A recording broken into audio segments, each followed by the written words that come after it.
দেশের স্বার্থে, জাতির স্বার্থে, বাংলাদেশ জাতীয়তাবাদী দলের বৃহত্তম স্বার্থে। কুমিল্লার ৯ লাকসাম মনোহরগঞ্জ সংসদীয় আসনে দানের শীষের প্রার্থী আবুল কালামকে সমর্থন জানিয়ে স্বতন্ত্র প্রার্থী সামিরা আজিম ধোলা তার প্রার্থিতা প্রত্যাহারের ঘোষণা দিয়েছেন। এই উপলক্ষে আজ একটি যৌথ সাংবাদিক সম্মেলনের আয়োজন করা হয়। সাংবাদিক সম্মেলনে সামিরা আজিম ধোলা বলেন, বৃহত্তর জনস্বার্থ ও গণতন্ত্র পুনরুদ্ধারের লক্ষ্যে তিনি দানের শীষের প্রার্থী আবুল কালামের প্রতি সমর্থন জানাচ্ছেন এবং নির্বাচনী মাঠ থেকে নিজেকে সরিয়ে নিচ্ছেন।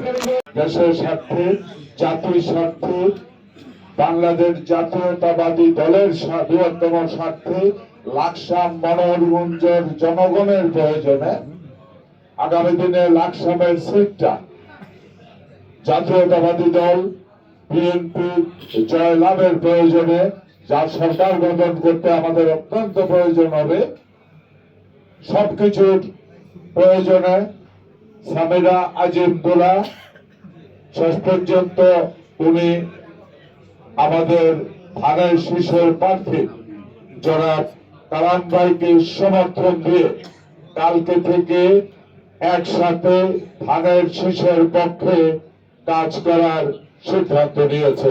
আমরা সবাই হাতে তালি দিই। তার এই সিদ্ধান্ত ঐতিহাসিক সিদ্ধান্ত।